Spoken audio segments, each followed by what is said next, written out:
So I'm not sure I'm going to get through all of it in half an hour. So I'll give you all the highlights, and maybe it'll have to be to be continued next week. So join me, grab a cup of tea. And I'm Trudy, I'm White Star Soul Guidance. And I come here every Monday to share the ascension updates regarding the awakening of the quantum human, the aspect of us that is awakening at the moment. And I think like today is really good because the Aquarius archetype is perfectly representing what quantum human is here to do. So as usual, listen to my words and allow them to kind of wash over you as a frequency. Even if you don't understand what I'm saying, just let them become the keys to unlock parts of you and your body so that you can just start some of these memories coming back up for you, so you can start sensing into what I'm speaking about. Because as quantum humans, it's not all about what I'm saying. It's about what's awakening for you as I say it. It's a collaborative thing. And you'll see with Aquarius, it's all about the group. And that's what I'm trying to do, is to find a group of people who can kind of bounce off each other and share ideas in a way that it awakens more of who we are, so that we can all step up and do the role we're meant to be doing here at this time. So if somebody's on YouTube can give me a hello to see if my chat is actually showing, that would be good.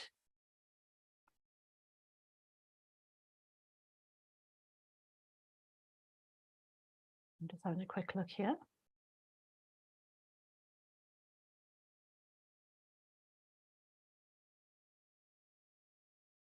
Oh, that's not so good. I've lost it altogether now. So yeah, if anybody's on YouTube that can give me a shout out, then let me know if you're there so I can see what's if I'm getting the comments through, because the last couple of weeks I haven't been getting comments coming through. So I'm just making sure that's all working today. And otherwise, hello Jenny, hello Marta on Zoom, who's always there to support me as part of my group. And yeah, still not seeing any comments on YouTube. So if you guys are actually saying anything, I'm not seeing it at the moment, but I'll keep an eye on it. So like I said, welcome. This is the Quantum Human Revelations, and we're going to be talking about the Aquarius full moon, the August energies, and about karma, time, and DNA, and the dance that's being kind of passionately danced at the moment. It's quite an interesting, I've been on this kind of proper Alice in Wonderland, down the rabbit hole kind of experience, but jumping between time, karma, and DNA. And I've got several books out on my desk here that are on all those different topics as I'm bouncing from one to the other. So it's going to be quite a deep conversation today. And part of the quantum human aspects is this ability to see the world from 3D and also from 5D. So it's this ability to be present, active, doing things on a practical, logical kind of way, but also accessing higher consciousness and other aspects of what is not normally seen by a normal human. And it's also not about us becoming healers. I was saying this the other day, it's like everybody has a healing, suddenly wants to become a healer, but there are so many other ways we can take healing modalities into everyday jobs. That's why I'm calling quantum human as opposed to healers, to help emphasize that. So cool, I've got some, yeah, they must have been a bit delayed because they're only just appearing on my screen. So Dana, hello. Yes, Dana, can see you. And hello to Oracle Dragon. And okay, so this is quite a good comment. You know, you don't often get to say these words on YouTube, but Dana's just been out trying to round up the cow. And she's not having any of it. She's getting ready to jump over the full moon, maybe. And Charles, yeah, I got the chat coming through. Fabulous. So yes, I can see you guys. So yeah, now I've got visions of cows jumping over moons, which is going to set me up for today. So last week we kind of ended with my cat bringing a mouse in just as I was finishing the live. And today I was just thinking, showing my age a bit. Does anybody remember the program V with the aliens that used to eat mice? And I was just thinking that could have been like a whole replay, really, couldn't it, at the end of last session when my cat brought the mouse in. But luckily it was all sorted and the mouse left of its own free will. So we were okay. So are we all settled? Are we all ready to get started? Yes, cool. So let's just start by looking at the August energies. So the August energies are something I tune into. And when I tune into the energies, it's always from my unique frequency, my perspective. So everybody will see August energies from a different perspective, depending on what they're tuned into, obviously. And it depends on the vibration that you hold and the state of consciousness that you can access. So it all changes easily. But right now, my focus is on our soul's great vision. It's the opening up of us into a new version of ourselves with a vision, which is very Aquarian, a vision of a new humanity, of a new earth. So all my readings are focused on that agenda, that focus, that mission. So what came up today was, for August, was a very frequency-based reading. Sometimes it can be mindsets and things to let go of or skills to acquire, but this was a very evolutionary ascension frequency-based reading, which is quite interesting because about October last year, we had a similar thing happen when we got the sort of ascension particle coming up. So this is happening the same for August. And there is a kind of common theme between the August reading, the Aquarius full moon, and the fact that we're in the Sirius gateway. And that's all flooding, water, emotions, and a lot of it, and intensity, feeling like you're underwater. That kind of is across all three of those elements. So if we think of the August one, it's kind of saying to me that if you are, and if you remember last month in July, we talked about being plugged into mass consciousness and the negative aspects were kind of trying to drown you in a way anyway. Now it's saying, how clean are you? Are your visions in the high frequency narratives?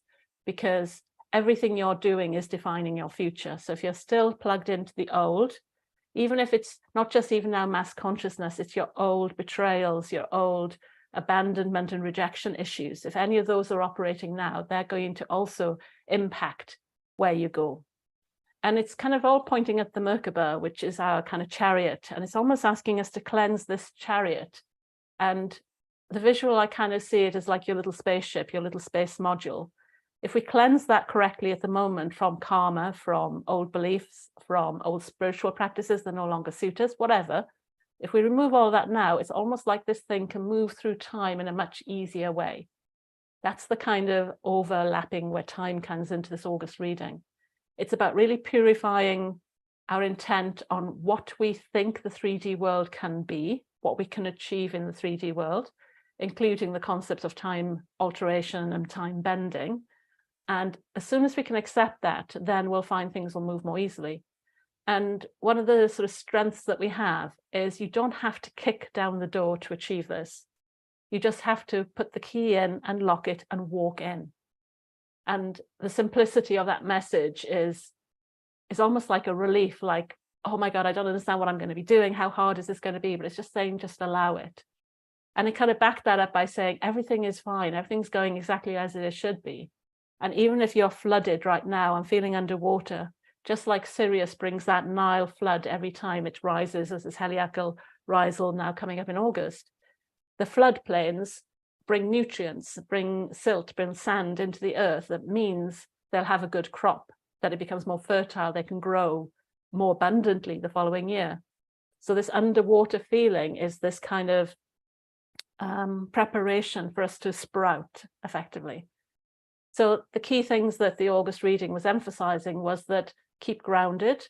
But again, this groundedness felt much more as in not just the usual grounding that we expect to talk of spiritually, but this real deep connection to the planet. You know, a couple of weeks ago, I spoke about the 4 dragon energies and connecting to that. So it's that kind of becoming one with the earth type feeling. You're meant to be here. You're meant to be doing this. The earth is supporting you. The cosmos is supporting you. Just get yourself in that frame of that connection is all part of this divine plan. And this is what you're here to do. And that should help you feel more connected while you're being flooded with these emotions. So how does that feel? Does that kind of give you some hope for this month? So Jenny's saying with her challenges this weekend, she asked her guides for support and they showed going through a door. Yeah, just it's almost like you just have to unlock it. What we got going on YouTube. Yeah, Dana saying you never thought of the cow jumping over the moon. Is my mic? No, there was a buzzing. It wasn't my mic, but it was my phone interfering. Can you hear me okay? Yeah, it wasn't locked to show me going through. Yeah, and I think, wasn't it a couple of months ago, we kind of saw a gate, and it was like the gate looked very imposing, but again, it wasn't locked. All we had to do was open it. And it seems that this has been like the last few months of seeing something that might look like a block, but actually it's just, we just have to open it and not get caught up in like, oh my God, this is a repeat of an old pattern. This is always happens to me. This is so bad luck, you know, removing all of that and just going, oh, look, a gate. Oh, it opens. Oh, look, a door. Oh, look, it opens. Oh, look, a block. I wonder where that's going. It's that much more lightness of attitude and childlike innocence.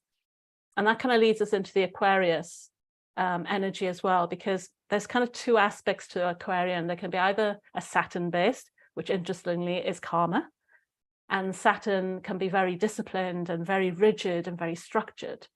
Or the Uranus version of Aquarius is almost like the fool from the tarot.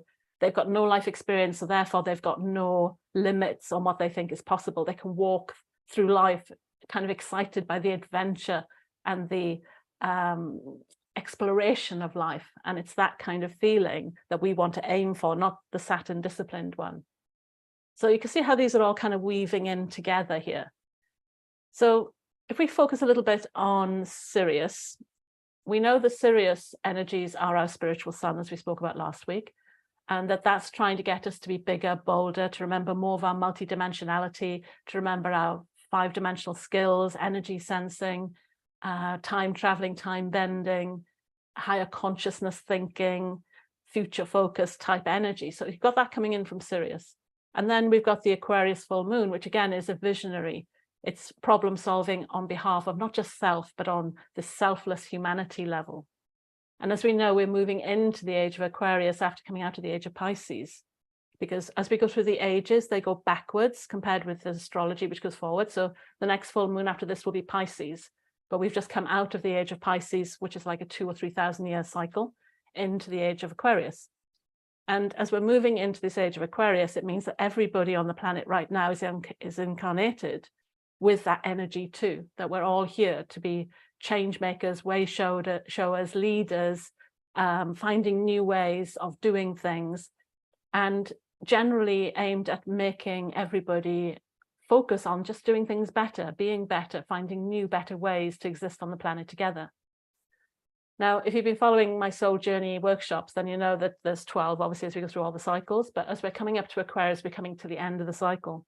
We've come out of the ether, we've gone down into the personality, the individual, learned to balance our personality, ego needs with our soul desires. And now we're starting to come back up to the ether. So at Capricorn, we went up the mountain and came back down again. And I know Marta actually physically did that a few days ago. She climbed her mountain. But the idea is when we get to the top, we're almost kind of touching God again in our I am presence, but we don't stay. We actually decide to bring it back down and share it with humanity. And at this point, you're still kind of doing it from it's a soul perspective, but it's still a self perspective. So as we shift then into the experience of Aquarius, we start seeing it on a selfless layer. We start looking at the world on a bigger, wider sort of TV screen and going, okay, what can I do? What little thing can I do today that will allow me to change the way people are?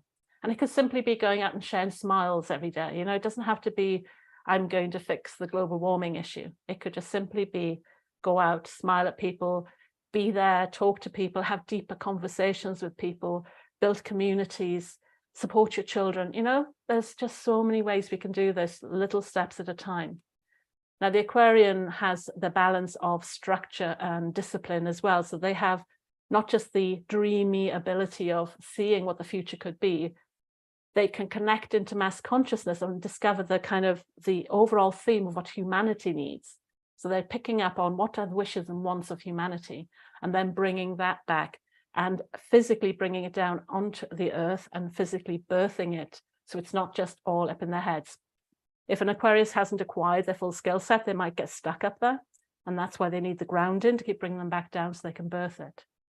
So you can see how this Aquarius energy, how the Syrian energy, and how the August reading is all kind of like blending together and making quite a big, intricate pattern, but basically on the same theme. It's time to go big or go home. That's basically what it's saying. It's time, like, be brave, be bold, go out there and be who you're meant to be. So how's that sounding to people? So Charles is saying everything I'm saying is making sense. Cool. It's hard when I'm kind of pulling all this in. Let's see what Heath has to say, yeah, this is what you've been improving on for the last 2 years. This I've challenged what I've been compelled to do, the little things. I'm talking with people who don't want to hear it and leave it. Yeah, because you'll notice as part of the Aquarius issue or the Aquarian issue is that they feel so out of it. They do feel that abandoned, on the oddball, out of it, kind of out of the society's definition of what they should be, that they can feel very lonely. And yet the advice from the Aquarian perspective and experience is actually the more oddball you are, you'll find us oddballs too. Basically, there's a bunch of oddballs all out there waiting to connect with the other oddballs, but because we're all pretending to be normal, nobody can find each other.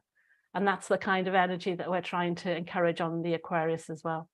So it's about really, it's hard because sometimes we don't even know how strange we are because it's our normal. But that's why I share every Monday, because I'm hoping that when I share my oddball stuff, then hopefully you guys will recognize it and start going, oh yeah, that's kind of me too. And realizing that's exactly how we're meant to be. That's the piece of jigsaw puzzle we're meant to be, to fit in the hole we're meant to fit. And every time we soften our edges and cut off certain parts of us, we don't fit in the right hole anymore, and we break the divine plan. So yeah, they're warming up. Yeah, and people are going to be a little bit shocked, you know, after you've been somebody for so long and you suddenly then reveal who you really are. It's going to be a bit shocking. So it's going to take time for people to adjust. So I think that's a good enough summary of the energies this month. So there's that flooding, you're going to feel a little overwhelmed with this emotional wave. But there's another aspect that's this kind of almost a particle level change. And this happened last year with the ascension particle. It was an oxygen particle, a really tiny oxygen particle that I called a quark because I didn't know much about physics or what they were called. But now I've discovered that it could just be a quanta. That's the smallest pieces. I work with the quantum kind of field. That kind of makes sense that there's a quanta. And this quark, it was kind of confusing because it kind of felt like it was coming from the ice caps. Like as they were melting, they were releasing something. And then we had the comet come by and drop bits of amino acid out of its tail, which is possible because that's ice too. So it kind of felt like those kind of things were going on. And that was kind of creating an amino acid shower, shall we call it, that was allowing our brains to open up to new levels of consciousness. Now, I'm not a scientist, I'm not a biologist, so that's the kind of just my definition of what it felt like when I was sort of seeing the visuals of this in my visions. Well, the card has come up again now, so something is happening again now. And again, it's amino acid related. And it's taken me on this journey of time changing and time and karma and DNA, which Heath has been, I found somebody who has a degree in biology who's going to try and help me translate the visions I'm having and give me some more context for it. So I'm kind of excited by that. And the particle this time is going to change our perception of time. That's kind of the very simplistic view of it. We spoke about this last week as well. Yeah, Marta's saying there's a Perseides meteor shower, so you know it could be relevant to that as well, because that's starting, isn't that the beginning of August? Yes, so that's the next few days before it peaks. It's about the 14th, I think. So that kind of gives you that feeling of the time aspect of what's happening. So it's a particle shift that's either coming down or going up. It's hard to tell. So that kind of leads me into, we've got 10 minutes left. So let me see. I'm just looking at my notes. Which one should we pick?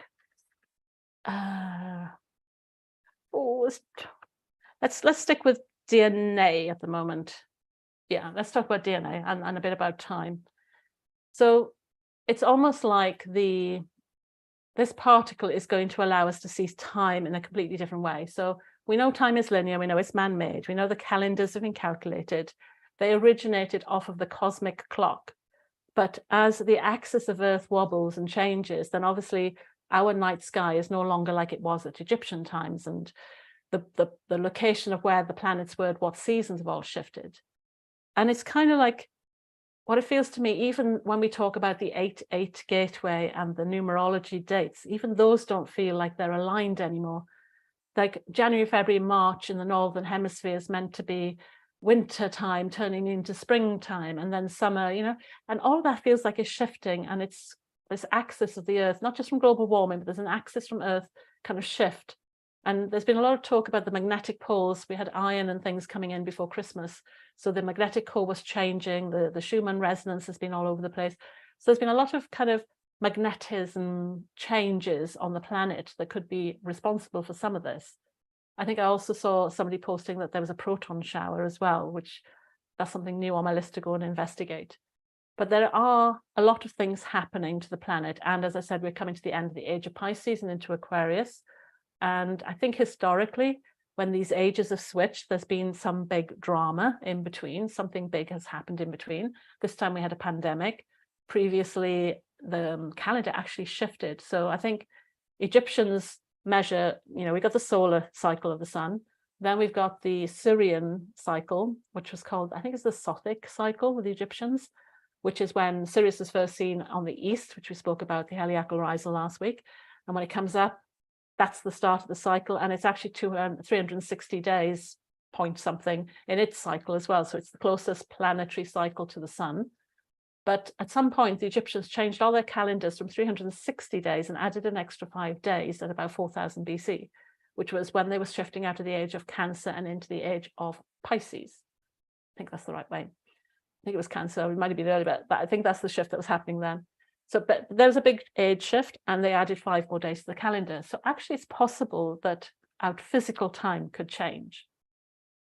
But equally, it feels like the time changes that we're talking about is more related to a group, like the planet has made this group agreement on how we view time. And that these particles are again shifting our consciousness and waking us up to seeing it differently. Now, part of this time journey is to do with karma. So I've been saying karma, the karmic loop technology has ended. The only thing holding karma in place now is you individually, if you wish. We talked about how we can break away from karma, but somebody else who was in that karmic relationship can keep repeating it and creating it, even if we've broken away. But these things now are all down to us. We don't need to do any of this anymore. We can choose to end it. But karma actually is time related. And Saturn, which is, like I said, the kind of planet of karma, is also known by the Greeks as Kronos, which was time, the Greek god of time. So there's clues in our history that, spiritually, this is kind of interconnected somehow. So the next step would be that time is in our DNA. And we know that the DNA that we create, like we can be, nature, nurture. When we're born, is it our nature or is it the parent nurturing that makes our personality? And they have proven through epigenetics that DNA can change throughout your lifetime. So if I was happened to be on the planet during a famine, then I might create certain genes in my DNA so that my children will maybe be more fatter biologically. Therefore, they'd be more able to cope with the famine the next time around. And this is quite interesting because right now we're going through a cost of living crisis. This is like telling us as humans there is a cost for us to be on this planet. And that's reprogramming our DNA if we're buying into that narrative. And that takes us back to the mass consciousness, the emotional floods. If we're buying into that, that means when we have children, we're passing that genetics on to the next generation. And this is when we do healing and we clear ancestral lines. This is how these ancestral lines are created.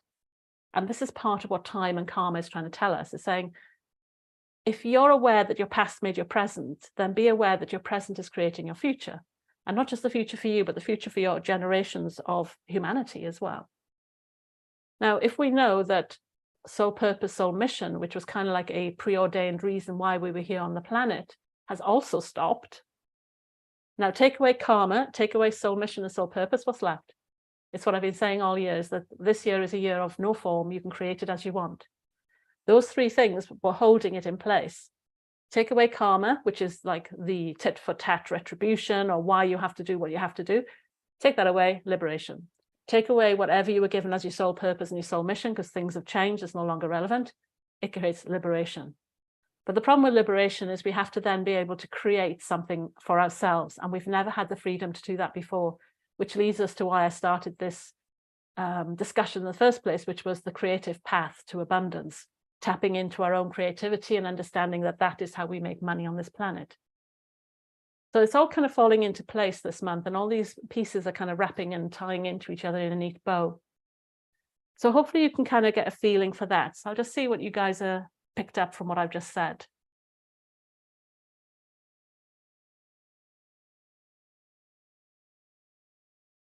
Yeah, so karma, I think, is what Heath's talking about, was to limit people's ability to connect to the earth frequencies and slow the walking of the masses. Yeah. True. How are we doing on YouTube? I haven't seen very many messages for a while. Charles was saying, gave a children's book to a homeless person the other day. No, that's nice. Let's say the tiniest things can have such a big impact. Oracle Dragon saying on point. Thank you. So hopefully this is giving you this kind of concept of how time, karma, and DNA are interacting in this passionate dance. So if we go back to what I said, is you don't have to kick the door down. That was actually a statement I saw written for a geneticist, saying you don't have to kick the door down, just put the key in and lock. So now you can see, apply that to the DNA, and you can start seeing how we can start reprogramming our DNA by the thoughts that we think. And if we want to believe that we can bend time, or that karma doesn't exist, or that our beliefs of betrayal and the pain that we've had are now all starting to clear, we can actually clear it not only from our mind, but also from our physical DNA and our cells. And is it 7 years for us to have completely a whole new body of cells? We could be a complete new person with new programming by then. And it's just thinking about that on that kind of level to start us preparing for August, is that cleansing out of all of the old paradigms, all of the old beliefs, because we know spirituality up until now has been about 80% true. The other 20% has been either missing, not mentioned, and that's the key. Those were the keys to making things happen. You know, they talk about the law of attraction, and we all went writing affirmations, not realizing that if we didn't vibrate with the affirmation, we were actually doing more harm than good. So it's like all of these little tiny clues that when you put them together, that's how we're going to break out into our own discerning version of who we want to be and what we want to see. We all have our own visions, and it's okay if they all don't match up. It's okay if they're all slightly different, because they're different now doesn't mean that they're not all going towards the same point. Just like my time and karma and DNA kind of delved down Alice in Wonderland's kind of rabbit hole didn't make sense until now. It doesn't mean that because they're all different, we're not heading the same direction. So don't give up because you're not part of the status quo, which leads us back to the Aquarian. You know, be different, be authentic, be ahead of your time, and be comfortable with that. Not everyone's going to get you, not everyone's going to understand you. But I'm hoping on this channel, we will find those Aquarians who are ready to become the quantum humans, ready to take all of these new frequencies and understandings and start creating new ways of being that we can then share with humanity. And as I say, not as a healer, but as somebody actually doing the things that need to happen on the planet to make change. Well, I managed to go through most of it. There's still quite a lot I could have covered, but we'll have to do to be continued. So we got 2 minutes for questions. How are we doing? Let's see. So he says it reminds him of throwing a spear in the dark. I'm trying to think what that might have been related to. You might have to give me a clue on that. And Marta's feeling more hopeful by listening to me. Yeah, it's going to be an interesting month. But like I said, it's whenever I get a card that says, don't worry, it's going to be okay, as the kind of last card of a set, I often think, oh God, what are we going to go through that we need to know that and to focus on that? But it's quite interesting as well, because June's theme for the June energy reading was, is there something that you do where you forget time? And at that point, I was still thinking of time on a 3D basis. I was thinking, oh yeah, you know, there's like things that we enjoy doing, like playing in the park, where we no longer think about time when we're doing it. But now I'm starting to think, is this something bigger and much more amazing about, you know, is there something we can do we don't think about time? So one of the things that Aquarius is superpower is mind travel, the ability to jump timelines, to go into the future, to go into the past, to go into the parallel. So I thought that might be a good place to start next week to talk about that, and especially as we're coming up to the 8-8 gateway. So I think I've given you kind of like a really quick overview. There's still a lot to speak about, but as I say, if you're interested in all the things I speak about on a Monday, I do have a membership. It is on invite only, where we go into these things in a bit more depth. And not only do we talk about them, and I know my words are already activating and shifting you and changing things for you, because as soon as you hear what I say, you won't be able to unhear it, you won't be able to unsee it.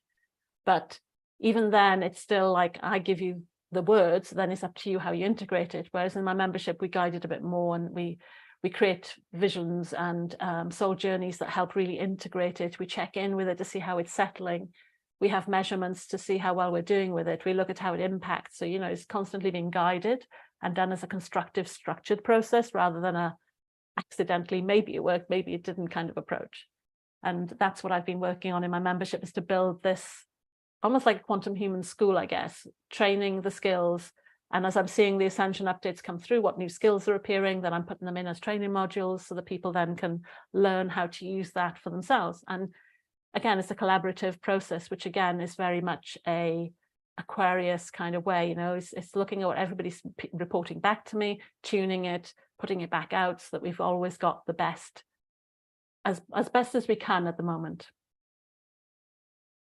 So Oracle Dragon said, all being said, and we go with the flow. Yeah, all being said. And Heath has got, heart is beating faster. Yeah. So Heath's heart is kind of his huge indicator as to his truth. And he notices heartbeat changes based on his truth. And it's quite interesting for Heath because we found that he's quite related to Venus, and with the Galactic Sisters, with Ava and Eva, a couple of months ago, we released some Venus characters or beings that were trapped on the planet and released them back. And we thought we were releasing abundance energy, but now I'm starting to think that a lot of our work has been about unblocking blocks on the planetary grids and the galactic grids and rewiring and helping them flow. And now I'm starting to think that what this is actually doing is awakening more quantum humans, because that seemed to tie into when he said he noticed some changes as well. So it's yeah, it's all quite exciting how this all works. But I think it's one of those things that we won't understand or appreciate the elegance of this divine plan until maybe a few years after it's all started to settle in. And that's why we've got to keep on our roads, keep doing what we're doing, keep following our heart, keep being a way shower, a leader, and a quantum human. You know, whatever weird energetics you're noticing is probably because you're meant to master it and use it in some form to better humanity. So let's see how many of those we can find and get on track. Cool. So before I wrap up, there's one thing I wanted to say, is that, so next week we'll talk more about past lives, future lives, parallel lives, and how I see those showing up in timelines. And the question I kind of have is like, what is the future? Now, in the past, I could have done a delve into the future, then told you roughly what the future was and got a feel for it. I've not been able to do that since the beginning of the year, not because I can't see the future, but it's kind of emphasizing that whatever future I see right now is only the future of now, because we're changing so rapidly, the future is also changing rapidly. Now, I still use future life work when I'm helping clients because it shows me their mindset and what they can see their future as is a good mirror to help me decide what needs healing. But in the grand story of the humanity story, you know, the future of humanity, I can't quite see ahead enough. It's as if I can see lots of different things, but I don't know which one's true, because it's almost like there are multiple timelines to choose from. And it's really up to us and the tipping point of humanity to choose which one they're going to be getting on and which one we all end up on. And maybe, you know, the future I'm on won't be the same as you. It depends on how these parallel lives work together, which is what we'll talk about next week. All right, so thank you for listening. So that was quite a big, deep one. I try to avoid going too deep on these things because I try to make it practical for people to know what to do within their physical lives. But I guess the practical advice for the moment is just be open to time being fluid and a bit like water to a certain degree. And as Aquarius is pouring down this full moon's water, cosmic codes and templates onto us, just be open to receive them as keys to open and activate your DNA, and just breathe them in. And while you feel underwater or overwhelmed with all these emotions and betrayal and rejections, breathe your way through it, connect to the earth, realize we're here for something bigger, and they're not going to stop us. And with that, I'm going to say good night, and I'll see you next week. So, oh, by the way, if anyone wants to join us for the full moon workshop tomorrow, I'll forget about this bit, then get in touch and I can, it's a combined thing where we have a month in my membership and a free access to this event, this workshop that we're doing tomorrow. And we're going to be doing a future live for each individual to see what they can see on their future, but also we're going to try and see what each person sees as a clue for what humanity needs right now. So that'll be tomorrow night, 8:30 British summertime. All right, cool. Oh, Judy's resonating. Yeah, exactly where I'm at the moment. And it's always good to hear that, because, you know, when we're tuning into new territory and new frequencies, it's hard to find the words sometimes. So it's extra good when we get feedback.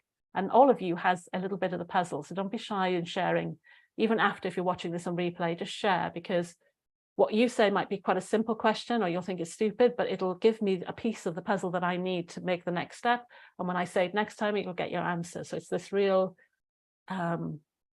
oneness of us. We are one group. The quantum humans are kind of working on a telepathic level together as one. And when we come together, obviously there'll be more power in the group than us in individuals. So I'll say goodbye and I'll see you all next week. Bye, guys. So I'm going to spend some time with those on Zoom. So if you ever want to come and join me on there, just message me again and I'll send you a link. So bye to you guys on YouTube.